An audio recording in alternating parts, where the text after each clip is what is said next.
नमस्कार, बहुत स्वागत आप सभी का INS 24/7 पर। मैं हूं आपके साथ साधना पांडे और आप देख रहे हैं खबर विशेष उत्तर प्रदेश। यूपी की तमाम खबरें आप तक पहुंचाएंगे। बारी बारी से शुरुआत करेंगे बजट के साथ, क्योंकि यूपी में इस बार अब तक का सबसे बड़ा बजट पेश हो चुका है। विधानसभा में वित्त मंत्री सुरेश कुमार खन्ना ने वित्तीय वर्ष 2026-27 के लिए 9,12,000 करोड़ रुपए का बजट सबके सामने रखा। ये बजट योगी सरकार के कार्यकाल का 10वां बजट है और पिछले साल की तुलना में करीब 12.9% ज्यादा भी है। मुख्यमंत्री योगी आदित्यनाथ ने इस बजट को ऐतिहासिक बताया है और कहा है कि ये बजट यूपी के विकास का बजट है। बजट में युवाओं पर, शिक्षा पर और चिकित्सा पर खासतौर पर फोकस देखने को मिला है। सरकार ने युवाओं के लिए टेक युवा, समर्थ युवा और किसानों के लिए मुफ्त बिजली जैसी योजनाओं को प्राथमिकता भी दी है। राजकोषीय घाटे की सीमा 3% रखते हुए प्रदेश की जीएसडीपी में 13.4% की वृद्धि और बेरोजगारी दर में 2.24% की कमी देखने को मिली है। तो जीडीपी बढ़ी है, बेरोजगारी दर घटी है। उत्तर प्रदेश का ये बजट कई मायनों में ऐतिहासिक रहा, ये कहा जा रहा है। और क्या कुछ खास रहा, ये हम आपको ग्राफिक्स के माध्यम से भी बता रहे हैं। यूपी में जीडीपी में 13.4% की वृद्धि देखने को मिली है जीएसडीपी में, और 9.12 लाख करोड़ रुपए का बजट, जो कि इस बार 12.9% पिछले वर्ष की तुलना में ज्यादा था। वित्त मंत्री सुरेश कुमार खन्ना ने इस बजट को पेश किया है। लखनऊ के 4 बड़े चिकित्सा संस्थानों के लिए प्रदेश की सरकार ने करीब 5,545 करोड़ रुपए का बजट आवंटित किया है और इस बजट से उत्तर प्रदेश में टॉप सरकारी संस्थानों की मेडिकल सुविधा में इजाफा किया जाएगा। नए उपकरण खरीदे जाएंगे। स्वास्थ्य के लिए 6% का बजट आवंटित किया गया है। तो हर एक सेक्टर के लिए क्या क्या कुछ मिला, ये हमको बता रहे हैं। टेक युवा, समर्थ युवा जो है योजना शुरू की जाएगी, युवाओं को इसका बड़ा फायदा पहुंचेगा। किसानों के लिए मुफ्त बिजली का ऐलान भी किया गया इस बजट में। किसानों के लिए सरकार ने भर भर के दिल खोल दिया, बजट का पिटारा खोल दिया है। राजकोषीय घाटे की हम बात करें, जिसकी सीमा 3% तक इस बार तय की गई है। तो नए उपकरण भी खरीदे जाएंगे, नए भवन बनेंगे। अब उत्तर प्रदेश में ज्यादा मरीज अस्पतालों में भर्ती होंगे। पूरी तरह से चिकित्सा पर भी फोकस देखने को मिला है। वेंटिलेटर, रोबोट और जांच की मशीनें के और संसाधन यूपी में बढ़ाए जाएंगे। ने देखा होगा कि 9 वर्ष में 3 गुना से अधिक उत्तर प्रदेश का यह बजट बढ़ा है, यानी 9,12,000 करोड़ रुपए से अधिक का अब उत्तर प्रदेश की सबसे बड़ी आबादी का यह बजट आज उत्तर प्रदेश के विधानमंडल में प्रस्तुत हुआ है। और अगर बजट की मैं थीम कहूं तो यह सुरक्षित नारी, सक्षम युवा, खुशहाल किसान और रात को काम, तकनीकी निवेश से समृद्ध होता उत्तर प्रदेश के लिए समर्पित यह बजट 9 वर्ष के नवनिर्माण की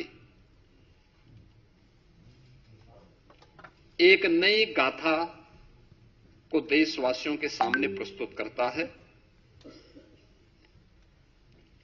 बजट की जो हाइलाइट्स हैं, जो आपने देखा है, इसमें 43,565 करोड़ रुपए से अधिक की धनराशि केवल नई योजनाओं के लिए इस बजट में उसमें प्रस्तावित की गई है।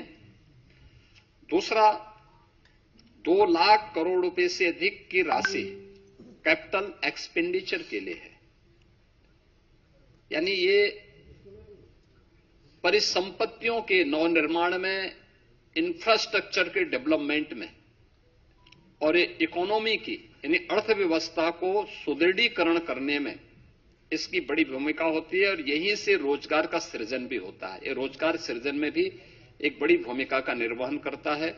ये बजट का मुख्य हाइलाइट्स है। मुख्यमंत्री योगी आदित्यनाथ ने होली, महाशिवरात्रि और रमजान जैसे पर्वों को लेकर एक बड़ा बयान दिया है। सीएम योगी ने शांति व्यवस्था को भंग करने की कोशिश करने वालों के खिलाफ कड़ी कार्रवाई करने का निर्देश दिया है। बुधवार को एक बैठक हुई जिसमें मुख्यमंत्री ने पुलिस बल को अलर्ट रहने की सलाह भी दी और कहा कि 2 मार्च से लेकर 4 मार्च तक होली के दौरान पूरे प्रदेश में हर्ष उल्लास का माहौल होना चाहिए। उन्होंने शोभा यात्राओं में उपद्रवी तत्वों की घुसपैठ न होने देने, अराजक तत्वों के खिलाफ सख्ती के साथ निपटने का आदेश भी दिया। इसके अलावा कांवड़ यात्रियों की सुरक्षा और धर्म स्थलों के पास भिक्षावृत्ति पर रोक लगाने का निर्देश भी मुख्यमंत्री की तरफ से दिया गया है। तो सीएम योगी ने सख्त निर्देश दिए हैं। कांवड़ यात्रियों की सुरक्षा करनी होगी, भिक्षावृत्ति पर रोक लगाने की योजना बनाने का भी आदेश दिया गया है। पर्व त्योहारों पर खासतौर पर लॉ एंड ऑर्डर को बनाए रखने के लिए कहा गया है।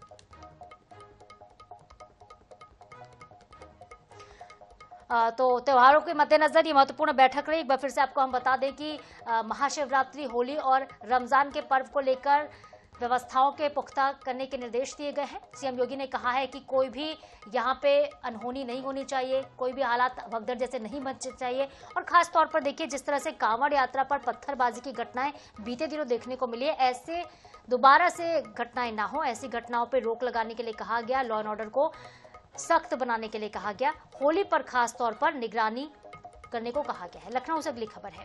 लखनऊ में बुधवार को लोक गायिका पद्मश्री मालिनी अवस्थी के 60वें बर्थडे के मौके पर भव्य कार्यक्रम हुआ।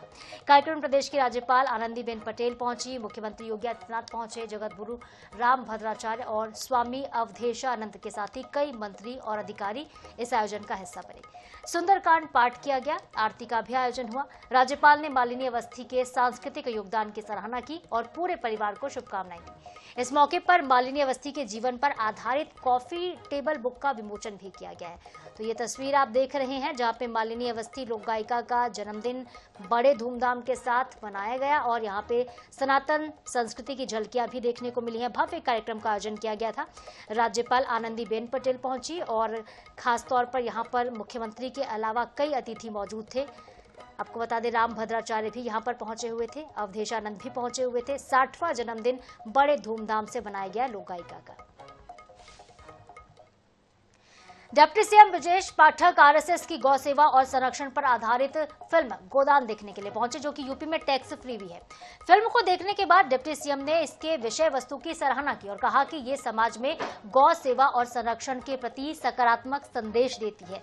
योगी सरकार ने इस फिल्म को टैक्स फ्री घोषित किया है, जिससे दर्शकों में इसको लेकर खासा उत्साह देखने को मिल रहा है। लगातार देखिए, दर्शक इसको देखने के लिए पहुंच भी रहे हैं और चूंकि ये गौ सेवा पर आधारित है, ऐसे में इसको टैक्स फ्री करने का ऐलान पहले ही मुख्यमंत्री योगी की तरफ से किया गया था। और अब डिप्टी सीएम ब्रजेश पाठक ने गोदान देखी और गोदान देखने के बाद कहा कि ऐसी फिल्में और बननी चाहिए। टैक्स फ्री होने के बाद लोगों में खासा उत्साह इस फिल्म को देखने को मिल रहा है। मुख्य सचिव एपी गोयल ने वीडियो कॉन्फ्रेंसिंग के जरिए सभी मंडल आयुक्त और जिलाधिकारियों के साथ बुधवार को समीक्षा बैठक की। इस बैठक में उन्होंने मुख्यमंत्री कन्या सुमंगला योजना के लंबित आवेदन पत्रों का परीक्षण किया, अभिलेखों की गहन जांच सुनिश्चित करने के निर्देश भी दिए। इसके साथ ही आंगनबाड़ी कार्यकर्ता सहायिकाओं के रिक्त पदों पर भर्ती की प्रक्रिया को निर्धारित टाइमलाइन के अनुसार पूरा करने का आदेश भी दिया है। तो ये अच्छी खबर है आंगनबाड़ी कार्यकर्ताओं के लिए, सहायिकाओं के लिए। जो रिक्त पद है बहुत जल्द भरे जाएंगे। सीएम कन्या सुमंगला योजना के जो लंबित आवेदन पत्र हैं उसकी जांच के भी आदेश दिए गए हैं। मुख्य सचिव एपी गोयल की तरफ से समीक्षा बैठक की गई है। अधिकारियों के साथ ये महत्वपूर्ण बैठक रही जिसमें कई पहलुओं को लेकर दिशा निर्देश दिए गए हैं और सबसे महत्वपूर्ण बात है सीएम कन्या सुमंगला योजना को लेकर चर्चा हुई है। और आपको बता दें कि आंगनबाड़ी सहायिका कार्यकर्ताओं के लिए भी बेहद अच्छी खबर है, क्योंकि जो पद खाली हैं उत्तर प्रदेश में वो पद बहुत जल्द भरे जाएंगे, ये आदेश दिए गए हैं। इधर उत्तर रेलवे ने बुधवार को आरडीएसओ के न्यू ऑडिटोरियम में रेल सेवा पुरस्कार वितरण समारोह का आयोजन किया था। कार्यक्रम का शुभारंभ मंडल रेल के प्रबंधक सुनील कुमार वर्मा और उत्तर रेलवे महिला कल्याण समिति की अध्यक्ष निरुपमा वर्मा ने दीप प्रज्वलन के साथ की। समारोह बेहद खास रहा। समारोह में वरिष्ठ मंडल कार्मिक अधिकारियों ने अतिथियों का स्वागत किया था। सांस्कृतिक प्रस्तुतियां हुई और सभी सांस्कृतिक प्रस्तुतियों ने लोगों का मन मोह लिया। इस मौके पर उत्कृष्ट कार्य के लिए और सेवाओं के लिए 66 कर्मचारियों को व्यक्तिगत पुरस्कार भी दिए गए। साथ ही रेल मंत्री पुरस्कार और उत्कृष्ट खिलाड़ियों को सम्मानित भी किया गया। तस्वीर आप देख रहे हैं, रेल सेवा पुरस्कार 2025 का आयोजन किया गया था लखनऊ में। राजधानी में दीप प्रज्वलन के साथ इस कार्यक्रम की शुरुआत होती है। ये कार्यक्रम बेहद खास रहा। मंडल मॉडल रेल प्रबंधक की तरफ से शुभारंभ हुआ।